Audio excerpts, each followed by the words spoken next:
lessons learned from the defense of academic freedom and democracy in Brazil. This is a joint initiative of the Coalition for Academic Freedom in the Americas, CAFA, and Scholars at Risk Network, SAR. I'll tell you a little bit about, I am Camila Croso. I am the director of CAFA. CAFA is a continental network of individuals from academic institutions and civil society organizations dedicated to advancing the respect, protection, and implementation of academic freedom as a fundamental human right and cornerstone of democratic life. At a time when many countries in the Americas and beyond are experiencing democratic backsliding, the erosion of university autonomy and increasing attacks on scholars, students, and institutions, the defense of academic freedom has become more urgent than ever. Academic freedom enables the production of knowledge based on scientific rigor, supports open and critical debate, and allows scholars and students to contribute to public life without fear of repression or censorship. CAFA works to strengthen this right across the hemisphere through research, monitoring, advocacy, strategic litigation, and building of a regional ecosystem committed to ensuring that academic freedom is effectively implemented in law, policy, and institutional practice. Today, across the Americas and in many parts of the world, universities and scholars are facing a growing range of pressures and attacks that go far beyond the campus. We see political interference in university governance, restrictions on what can be taught or researched, intimidation and criminalizations of scholars and students, and increasingly aggressive online harassment campaigns. Fields that are essential for the public good, such as climate science, gender studies, and human rights research, are particularly targeted precisely because they generate knowledge that informs democratic debate and public policy. At the same time, gender-based violence and harassment continue to shape academic spaces, disproportionately affecting women scholars and those working on gender equality and social justice. These dynamics undermine the very conditions required for the right to education and the right to science to be meaningfully realized. Academic freedom is therefore not only a right of individual scholars, it is a collective right that belongs to students and society as a whole, which depend on free, rigorous, and evidence-based knowledge to confront the major challenges of our time, from climate change to social inequality. When academic freedom is eroded, university loses their ability to contribute to democratic debate, and society loses one of their most vital spaces for critical inquiry and the pursuit of truth. Defending academic freedom is inseparable from defending democracy itself. We are delighted to host this webinar with one of our founding members, Scholars at Risk, who will be speaking at the end of our event.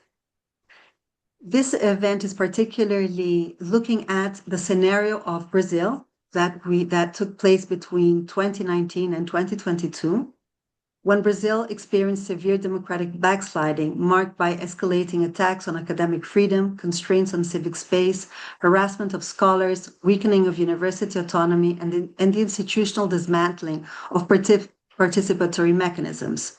In this context, human rights organizations, academic networks, and civil society actors mobilized creative and resilient strategies to document and push back on violations, litigate cases, and build public awareness.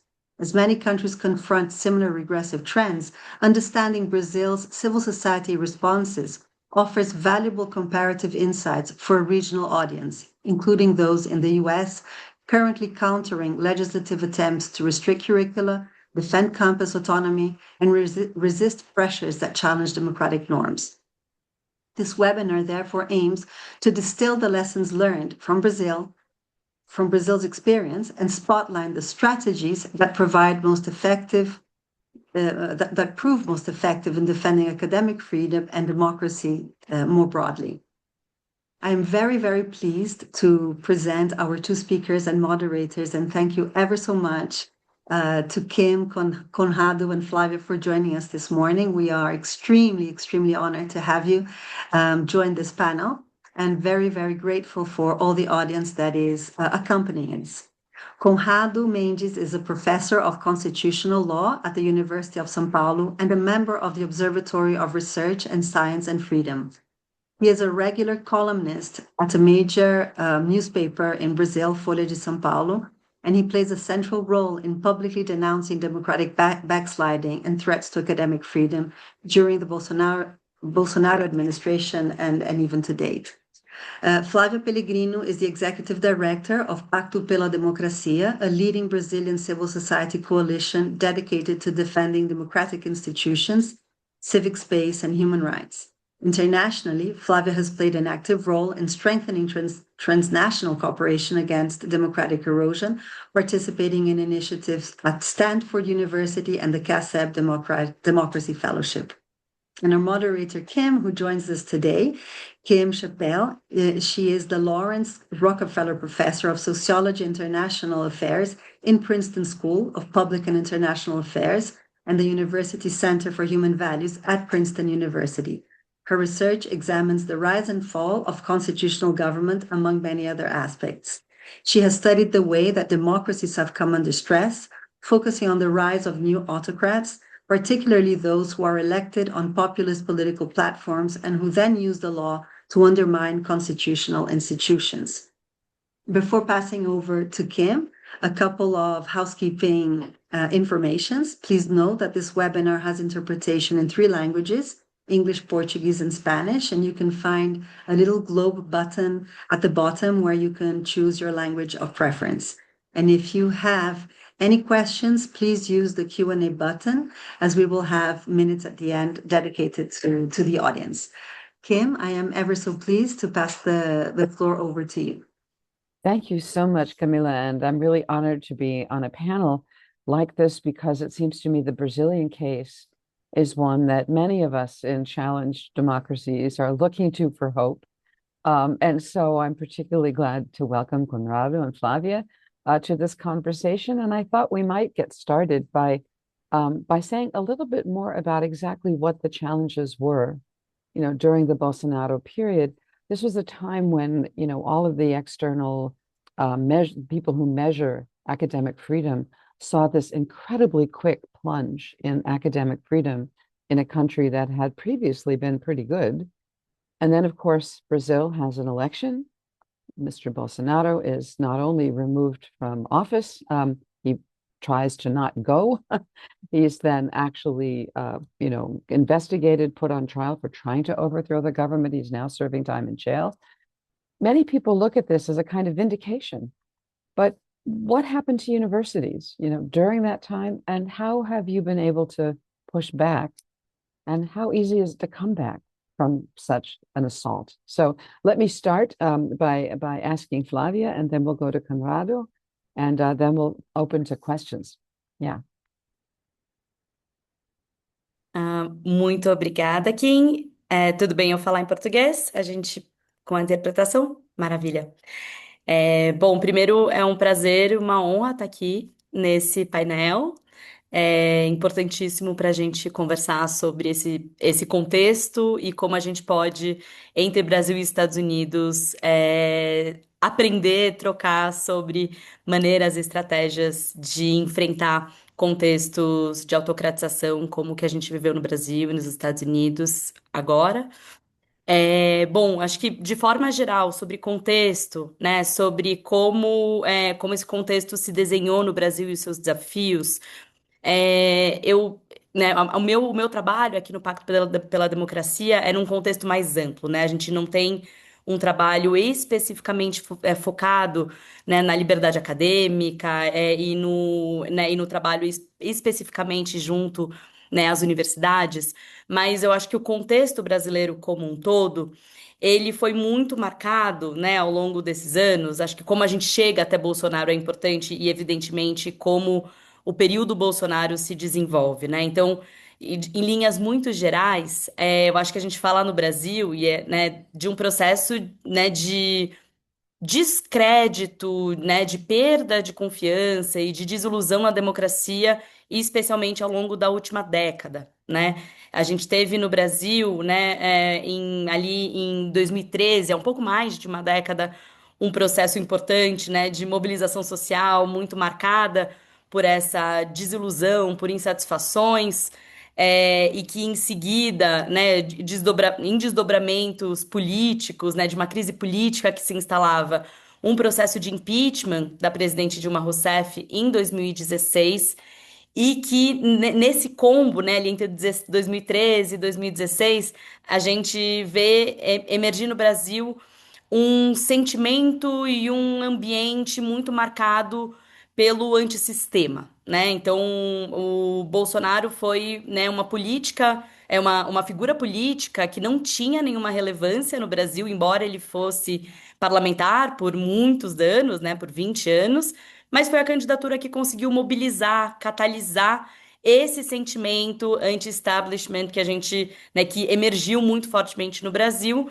E mais do que isso, mais do que antissistema, ele sempre foi uma figura abertamente, abertamente antidemocrática, né? Pouco afeita a valores, princípios e práticas democráticas, mesmo quando ele mesmo era parlamentar ao longo de muitos anos. E o que a gente viu acontecer no Brasil durante a administração Bolsonaro foi um processo sistemático, né, de ataques às instituições brasileiras, não apenas as instituições democráticas, mas quase que numa inversão e né, na promoção da negação de coisas que sempre foram muito fundamentais e muito basilares da nossa construção, né, como sociedade. Então, e símbolos, né, desses processos. E um deles, certamente, né, eu acho que reside justamente, né, na produção e na liberdade acadêmica. Acho que o Conrado, mais do que ninguém, pode relatar como, né, como isso se deu, ele mesmo, né, tendo sido muito alvo, né, de hostilidades e ofensivas, né, do governo, mas num contexto em que a gente viu não só os ataques e as ofensivas diretas, né, às instituições e ao ambiente democrático no Brasil, mas na validação, digamos assim, da forma como se, né, cultura, né, como a cultura democrática ou não democrática se dava entre os próprios cidadãos, né? Então, um pouco uma validação de uma postura de valores e de práticas absolutamente contrárias a qualquer construção democrática, né? Então, a validação de de muitas formas né, enfim, excludentes e negacionistas em todos os âmbitos possíveis. Então, acho que né, desses exemplos, eu termino aqui para não me estender demais. A gente tinha, por exemplo, no Brasil, né, uma cultura, por exemplo, da vacina, né, por conta do Sistema Único de Saúde muito, muito ampla. E a gente vê emergir, né, também, né, um movimento anti-vacina bastante significativo, apesar, né, também do Brasil isso não ser uma realidade anteriormente. A gente tinha, por exemplo, né, as urnas eletrônicas no Brasil, o nosso sistema de votação, como um orgulho nacional, um elemento que sempre foi mundialmente reputado pela sua qualidade, credibilidade. E hoje a gente vê no Brasil a última pesquisa, né, mais recente, dando conta de que 43% dos brasileiros dizem não confiar no nosso sistema de votação, e isso é uma realidade completamente nova. Enfim, então acho que, né, sendo muito sucinto, eu acho que foi uma inversão também completa, né, de elementos, de símbolos, de práticas que vinham sendo construídas, consolidadas no Brasil. E o que a gente viu foi, apesar, né, enfim, com esse, né, e claro que durante o governo Bolsonaro esses ataques eram sistemáticos vindo da própria presidência da República, o que causou né, um processo muito amplo de fragilidade desse, né, enfim, tanto da relação, né, da própria população com os seus processos democráticos, com as instituições, e não apenas, é claro que tem outros elementos nessa crise que contornam, né, essa conjuntura, mas, e especialmente hoje, né, e já para encerrar, embora o Bolsonaro não seja, mas, né, tenha sido derrotado nas eleições de 22, esse processo, né, muito polarizante, muito extremado que a gente vive na sociedade no Brasil, perdura. A gente teve uma tentativa de golpe de Estado há 3 anos, então a gente não pode falar de normalidade democrática, né, na minha avaliação hoje, apesar da gente não ter mais né, o ex-presidente Bolsonaro à frente, do governo no país. Yeah, thank you so much, Flavia. And I think among the many important points you made, is that an attack on academic freedom always happens in a context. And it's usually not the only thing going on. And I think you've pointed out that civic society in general has to mobilize together because every institution is often under attack at the same time. And I know from my own experience in Hungary, also in Russia, that every group often there where they were not so successful, every group was mobilizing by itself and seeing the others as competitors, for resources, for attention. Brazil seems to me to have, as you said, kind of mobilized across the board. So let me turn to Conrado because, Conrado is actually a target, direct target of Bolsonaro's sort of fury at his critics. And as a very distinguished professor of constitutional law, he's one of the people who winds up being mentioned by name. So, Conrado, over to you on how it is that maybe you can say something about your experience. And then also, fortunately, you're still with us, so how have you managed to survive this onslaught when you're literally in the crosshairs yourself?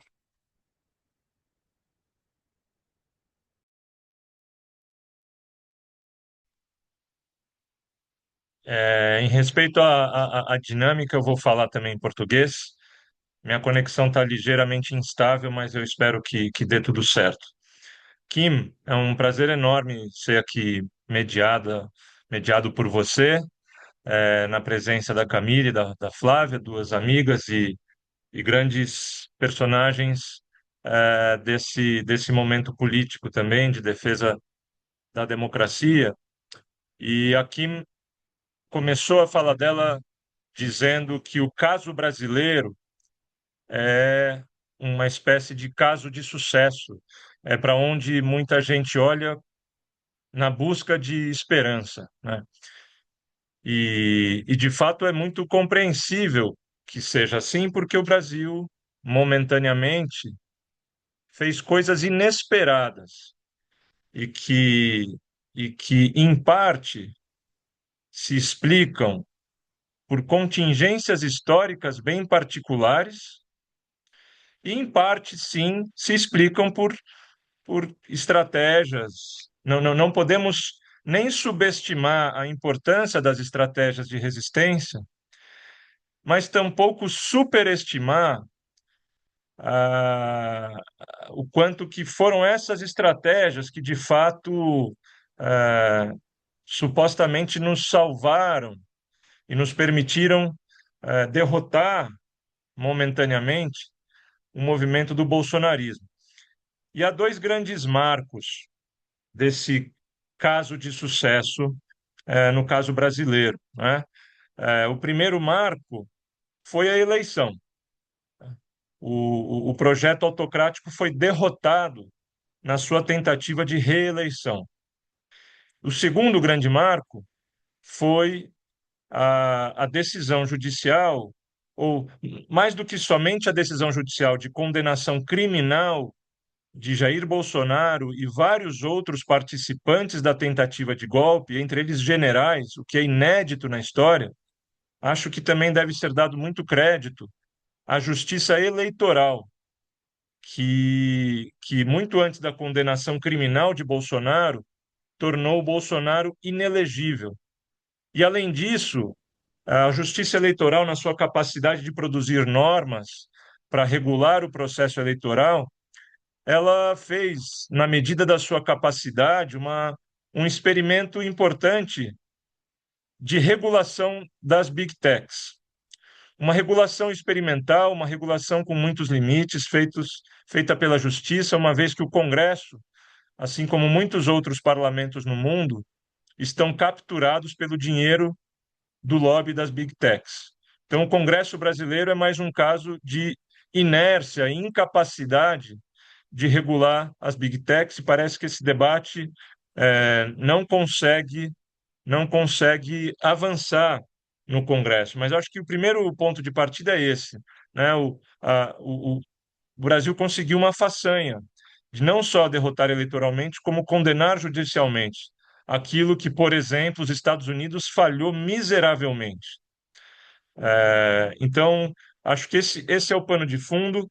E quando eu falo de contingências históricas muito particulares, e nesse sentido a gente deve levar em conta muito o contexto, como a Kim disse, nós tínhamos ali um presidente profundamente incompetente na condução do processo, na estratégia eleitoral, na condução da pandemia, e, ao mesmo tempo, um trunfo enorme, que é a figura do atual presidente Lula, que sozinho talvez seja a pessoa com maior capital político eleitoral da história brasileira. Entre os dois maiores, mas certamente o Lula carregou sozinho, com seu capital, uma eleição muito difícil, vencida por uma margem minúscula, a menor da história. Então, tudo isso tem que ser posto nessa história e tem que ser posto no que vem pela frente. Nós, em 2026, temos uma nova eleição, e se, por um lado, Jair Bolsonaro não é candidato porque está inelegível e conseguimos resistir às tentativas de anistia que estão em curso e que vão continuar, mas nós resistimos às tentativas de anistia de Bolsonaro, quem vai concorrer à eleição é seu filho. Portanto, o mesmo projeto está de novo nas eleições. Sobre liberdade acadêmica, eu vivi o período Bolsonaro e os ataques à liberdade acadêmica, tanto como um acadêmico individualmente considerado, como disse a Flávia. Eu não pelo que eu faço em sala de aula, não pelo que eu faço na minha pesquisa, mas pelas colunas que escrevi no jornal. E fui processado criminalmente, não pelo governo Bolsonaro em si, mas por duas das maiores autoridades da justiça brasileira, é, intimamente ligadas a Bolsonaro e nomeadas por Bolsonaro, mas são autoridades da justiça, o Procurador-Geral da República, o Attorney General, e um dos ministros da Suprema Corte. Essas ações têm o seu tempo próprio, né? Elas não dependem do governo da hora. Então, uma delas já foi terminada e outra segue o ritmo da justiça, segue subindo as instâncias. Ela continua viva, ainda que nós queremos acreditar que ela seja frágil. E o que eu posso dizer desse período sobre resistência individualmente, eu venho de um lugar muito, muito privilegiado, né? Sou professor da Faculdade de Direito mais prestigiosa do país, numa universidade estadual, não federal, portanto, os poderes do governo federal são mais limitados, e tive um enorme movimento de solidariedade acadêmica, dos acadêmicos individualmente, enorme solidariedade da sociedade civil, acadêmicos estrangeiros também. Tive muita solidariedade dos meus colegas da Faculdade de Direito e da faculdade. Da minha universidade, houve muita hesitação em termos do reitor da minha universidade, muito medo de se posicionar publicamente sobre a intervenção do Procurador-Geral da República. É, e o que eu posso dizer é que, enfim, do ponto de vista individual, tive bons advogados também, ótimos advogados, não precisei gastar dinheiro com advogados, e escrevo num jornal importante que me ajudou a pagar esses advogados. Então, eu estava na melhor condição possível. E ainda por cima sou do direito, eu sei exatamente o que uma ação judicial significa. É muito diferente de um pesquisador de epidemiologia no interior do país, que não sabe o que aquilo significa e que. Então, acho que a minha situação é uma situação que foi muito séria, mas eu tive as melhores condições para enfrentá-la e os limites. Isso mostrou também os limites da nossa estrutura para enfrentar a liberdade acadêmica. Essa, muito rapidamente, é a minha experiência individual. Mas, por coincidência, eu também individualmente estava envolvido, antes dessa ação acontecer, em duas organizações que estavam pesquisando e escrevendo e publicando sobre liberdade acadêmica no Brasil. Uma delas é o LAUT, o Centro de Análise da Liberdade e do Autoritarismo, que começou, mesmo antes do governo Bolsonaro tomar posse, a fazer estudos sobre liberdade acadêmica e se posicionar publicamente a respeito, e também da Sociedade Brasileira para o Progresso da Ciência, onde eu ajudei a criar um observatório da liberdade acadêmica.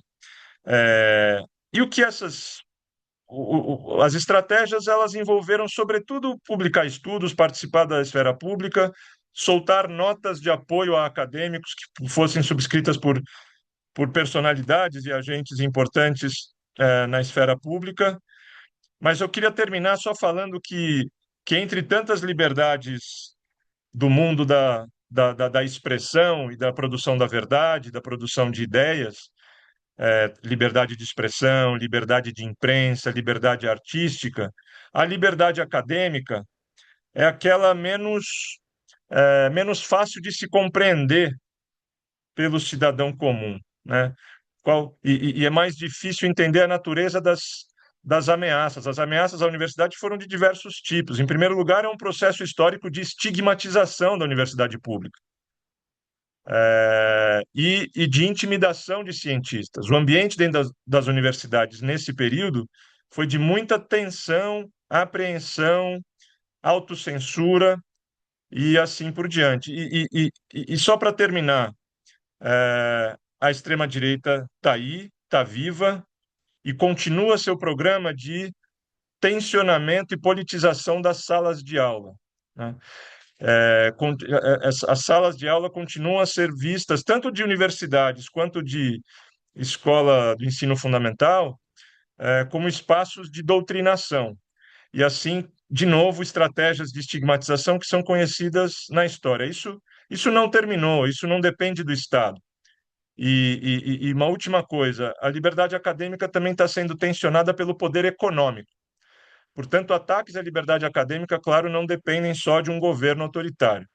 Há grupos econômicos muito fortes que têm intimidado pesquisadores muito importantes do país no campo da mudança climática, no campo do estudo sobre fertilizantes, no campo do estudo da alimentação e da indústria alimentícia. A ciência brasileira, nesse assunto da indústria alimentícia, é uma ciência de ponta. Um dos maiores cientistas do mundo é brasileiro e que criou o próprio conceito de alimentos ultraprocessados. Isso é isso a indústria alimentícia tem enfrentado com muita agressividade. Mas é um conjunto de coisas que a gente pode continuar a conversar.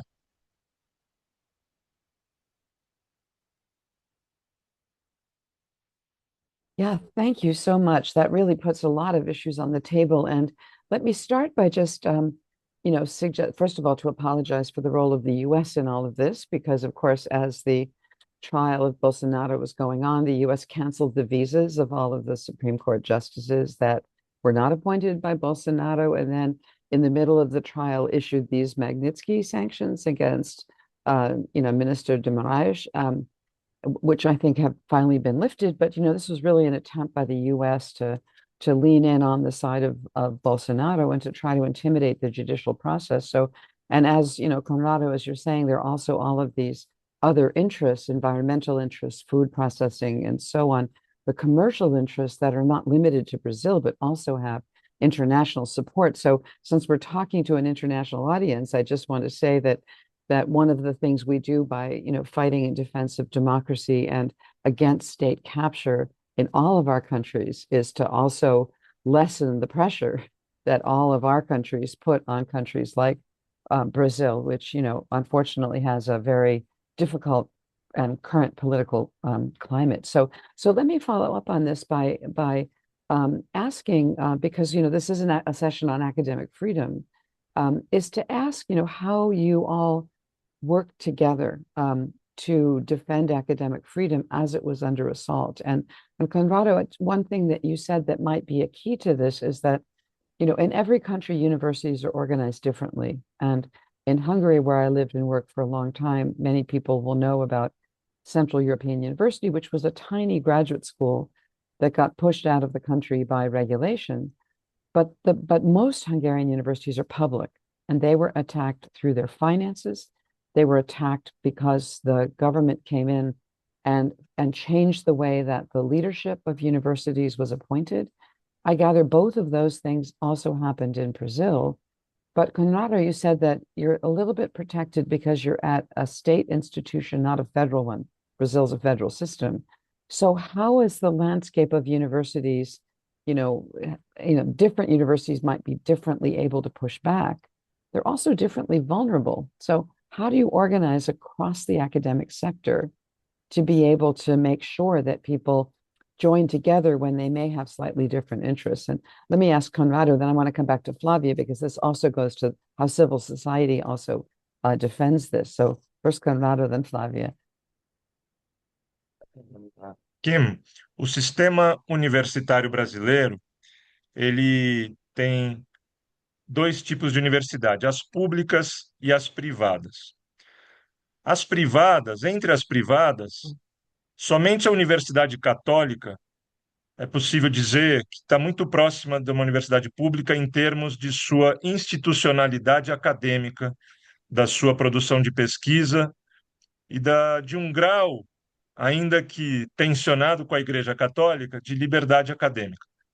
O restante das universidades privadas são instituições com fins lucrativos, tem algumas exceções, mas muitas instituições com fins lucrativos e com nenhuma proteção ou estabilidade ou previsibilidade para o acadêmico. Então, não, a gente pode até desconsiderá-las como lugares de liberdade acadêmica.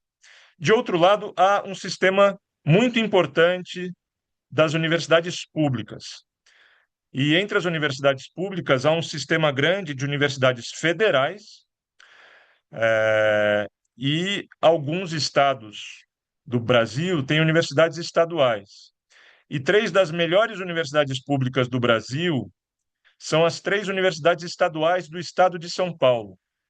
O estado de São Paulo é um estado que tem uma estrutura muito interessante institucionalmente, porque ele tem seu orçamento protegido por uma regra da Constituição Estadual, que tem uma quantia fixa de arrecadação tributária que vai para as universidades públicas e para a Fundação de Fomento à Pesquisa de São Paulo. Claro que isso não é indestrutível. Claro que governos estaduais, às vezes, tentam, mas até hoje foram derrotados, intervir nesse filão de recursos públicos. Mas tudo isso para concluir que a universidade pública, professores são tidos como funcionários públicos, então eles têm estabilidade do funcionário público. Isso dá muita liberdade acadêmica. E quando eu disse que estou na Faculdade de Direito da USP, eu tenho uma segunda camada de proteção, porque não só estou na USP, que é uma universidade importante, tida como a que mais produz pesquisa no país e etc., mas, além disso, eu estou na sua faculdade mais poderosa dentro da USP, que é a Faculdade de Direito, onde há ministros do STF e assim por diante. Portanto, o nosso regime de liberdade acadêmica, por esse conjunto de fatores, ele, em primeiro lugar, ele se encontra nas universidades públicas. Universidades públicas federais têm algum grau de vulnerabilidade financeira, e o governo Bolsonaro cortou recursos, assim como outros governos em programas de austeridade econômica também cortaram recursos. O que me pareceu mais explícito no governo Bolsonaro eram as razões para o corte de recursos, né? Passou a haver um tipo de direcionamento de temas que não receberiam recursos, temas de pesquisa e assim por diante. Não houve uma tentativa de disfarçar a razão do corte de recursos, enquanto que na universidade estadual tem maior proteção, mas não significa que a gente também não é afetado por recursos, porque tem muito recurso federal que também ajuda acadêmicos de universidades estaduais. Então não é uma blindagem absoluta, mas foi uma vantagem, porque o próprio governo estadual de São Paulo também ajudou, era um governo de oposição a Bolsonaro. Então, uma outra configuração em que um governo estadual é aliado do governo federal e tem força no parlamento, pode desmontar essa estratégia de resiliência. Mas eu acho que é importante ter isso em vista.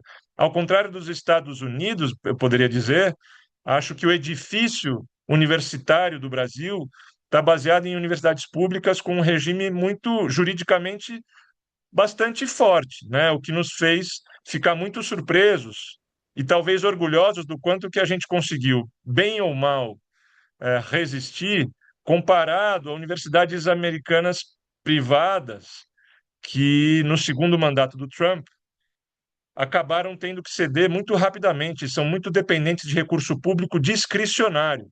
O governo federal não tem tanta discricionariedade para fazer isso. Há mais camadas institucionais, mas nada disso é indestrutível.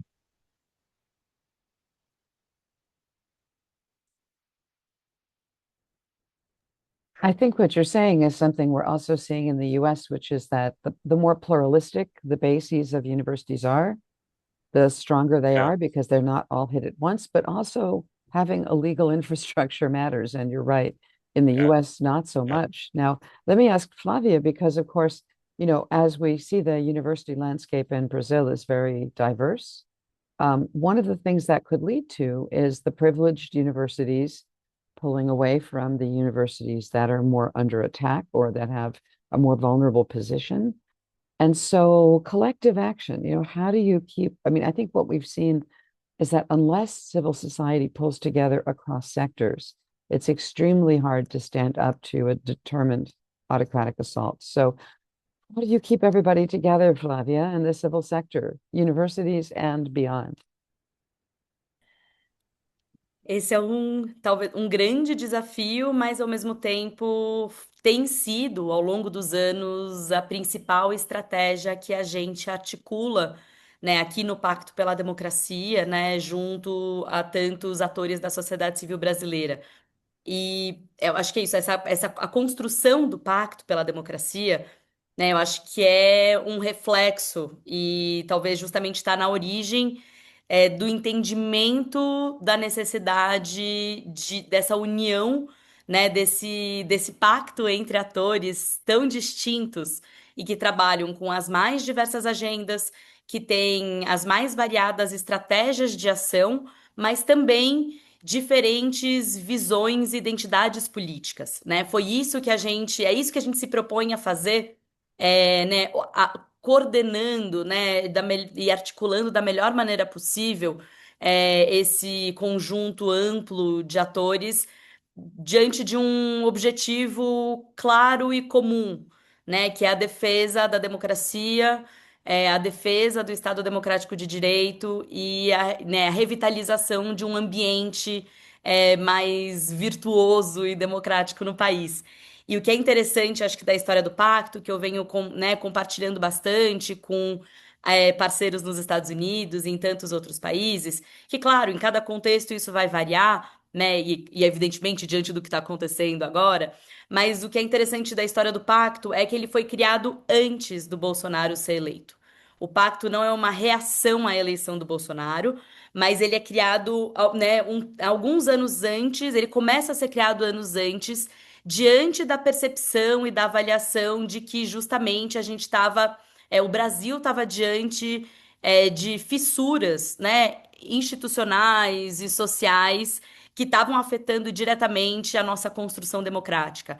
Então, durante os 2 primeiros anos, né, o pacto não chamava Pacto pela Democracia ainda, na época se chamava Nova Democracia, era um grupo muito focado em discutir e propor reformas do sistema político brasileiro.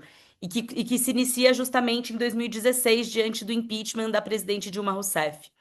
No entanto, né, aí fizemos campanhas, né, houve uma movimentação importante, mas aí no início de 2018, eu acho que a gente tem que pensar sempre nisso, né, os momentos que são divisores de águas, né, assim, que são marcos, e como a gente consegue antecipar os desafios que estão por vir, porque no começo de 18, diante de acontecimentos muito graves no Brasil, né, então o assassinato da vereadora Marielle Franco no Rio de Janeiro, né, e outros episódios, tanto de violência política quanto de conflito e hostilidades institucionais, fez com que a gente entendesse que não era suficiente simplesmente focar e trabalhar por reformas políticas, mas sim reunir a sociedade civil na sua diversidade, independente, pessoas, né, tem organizações e atores na nossa coalizão que costumavam ser adversários nas suas próprias pautas, né, que não trabalhavam juntos, embora, né, trabalhassem em causas similares, mas como a gente consegue justamente ter não necessariamente um mínimo denominador comum, mas um objetivo e um processo transversal, porque nosso entendimento no pacto é de que o nosso trabalho coletivo é para se criar as condições democráticas necessárias para que, então, as lutas por direitos e liberdades que são tão necessárias, na nossa sociedade possam ser travadas, possam avançar como se deve numa democracia.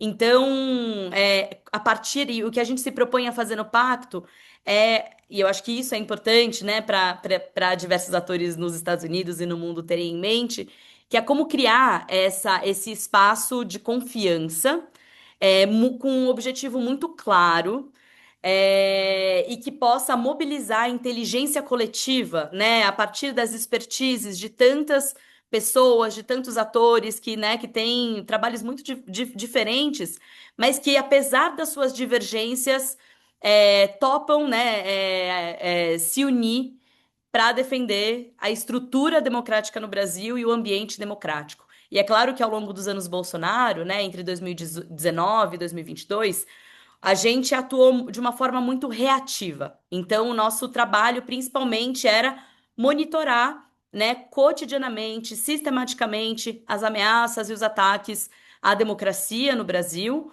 e buscar dentro dessa inteligência coletiva, né, desses acessos, alcances, né, desses diferentes atores, maneiras, estratégias de impedir, né, de evitar que essas medidas antidemocráticas avançassem, fossem implementadas, e isso de uma maneira bastante intensa e a partir desse acordo comum, né?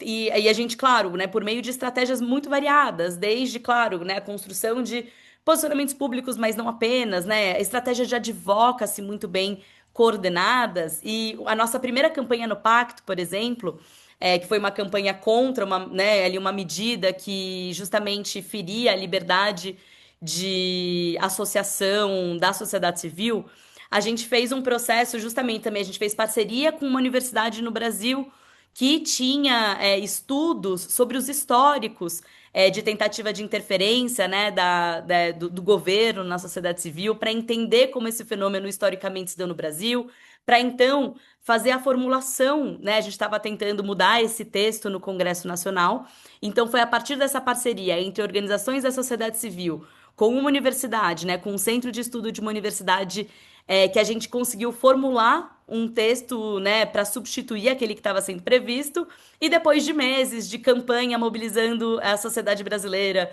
dialogando com os parlamentares, né, de todos os partidos políticos, a gente conseguiu justamente que o texto que foi formulado nessa parceria fosse, então, aquele aprovado no Congresso Nacional, né? Então, parcerias como essa, né, é um pequeno exemplo, mas muito importante, né, de como a gente mobiliza, cria, e cria um ambiente propício a essa reunião de expertises, né, para que a gente seja mais, não só mais unido, mas mais assertivo, mais forte na nossa tentativa de resistência e de incidência. E por fim, o último exemplo que eu cito foi da estratégia que a gente criou em 2022 para justamente proteger a integridade do processo eleitoral no Brasil, em que a gente, para além da nossa coalizão e desse ecossistema da sociedade civil, a grande estratégia, né, foi a gente articular junto a outros setores da sociedade,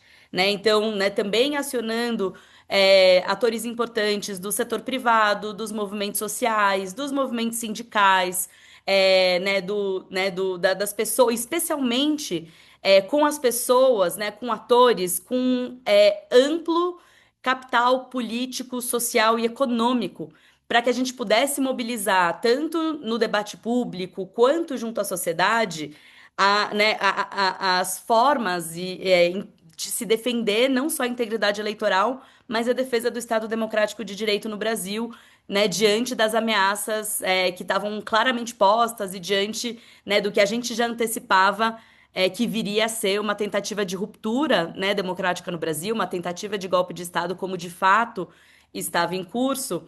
E isso foi, né, e eu acho que isso foi, além de ter sido muito fundamental, foi também muito fruto da existência desses espaços como o Pacto, porque não era eu, Flávia, não sou eu, Flávia, não tenho acesso a essas grandes figuras, mas parceiros dentro da nossa rede têm. Então, a gente, com esse tipo de estratégia, né, coletiva, a gente amplia a nossa capacidade de alcance, de acesso, àqueles que precisam, né, também se mobilizar e são atores, fundamentais para qualquer movimento, mais decisivo dentro da política e do contexto político brasileiro. Então, acho que a mensagem principal é sobre a construção desse tipo de espaço, né, espaços plurais que tragam atores que tenham as mais diferentes expertises, estratégias, e que aceitem estar juntos a despeito das suas divergências políticas. Foi o que fez mais sentido e foi mais efetivo no nosso caso.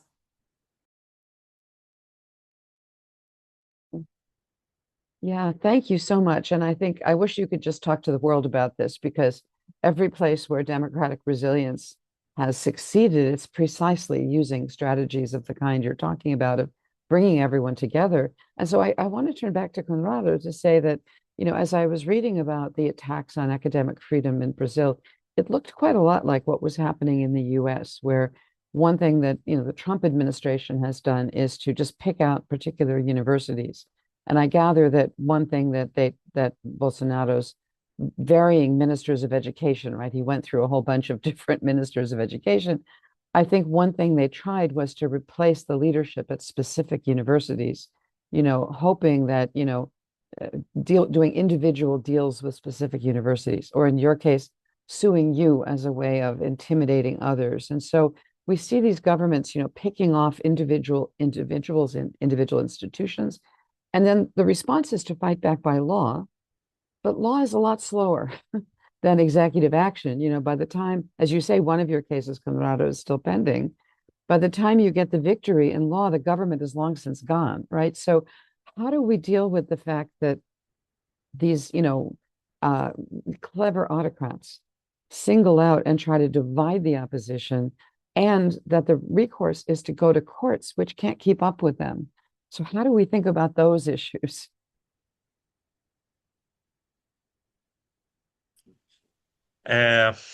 De fato, uma das formas, e eu me esqueci de falar, do governo intervir nas universidades federais, em particular, se deu pelo método de seleção e eleição do reitor.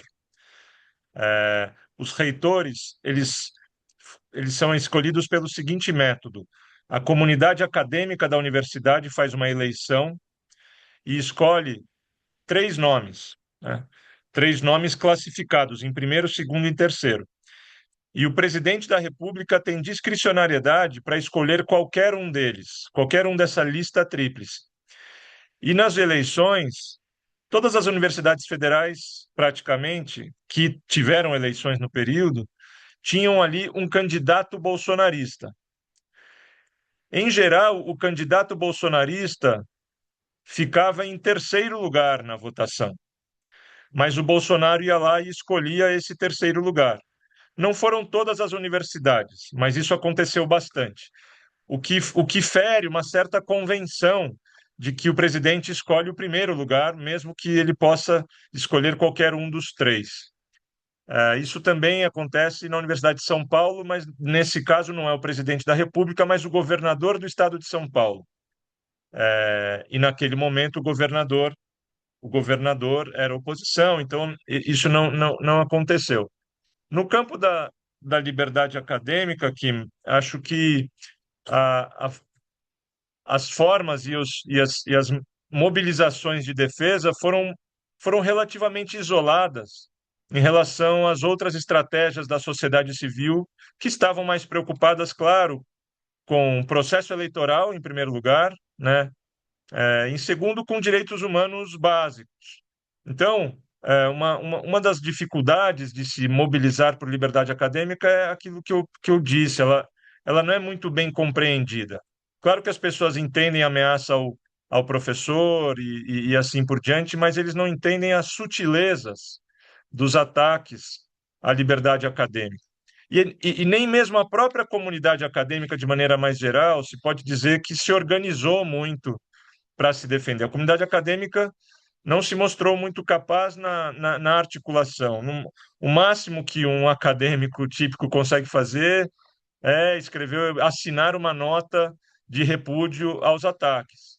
É muito pouco experiente em mobilização política. E uma outra coisa, as universidades, para voltar ao assunto do direito, as universidades talvez também subestimem a importância de oferecer defesa jurídica e assessoria jurídica, suporte jurídico a acadêmicos que estão individualmente sendo alvos. Porque isso continua a ser uma característica. Os acadêmicos precisam, por sua própria conta, ir atrás de advogados. A universidade lava as mãos e não tem nenhuma universidade no país, salvo engano, que de fato tenha reconhecido essa ameaça mais oficialmente e traduzido isso na construção de alguma estrutura jurídica de defesa. Eu tive meu próprio advogado e foi pago pelo jornal onde eu escrevo, mas os acadêmicos atacados precisaram buscar ajuda fora da universidade. Isso é preocupante também. Então, o caso da resistência à liberdade acadêmica não é necessariamente um caso tão exemplar assim. O edifício das universidades tem boa estrutura jurídica, cada, cada situação de ataque foi tratada de maneira muito pontual. Não houve grande coalizão, grande concertação de acadêmicos para buscar a defesa da liberdade acadêmica.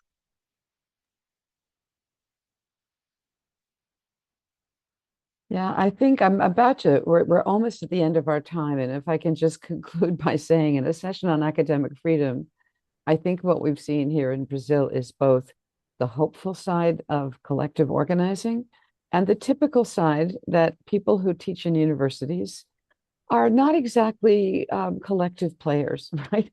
To some extent, when we do our research, we do our teaching, we're very often working either alone or in small clusters of people who do what we do.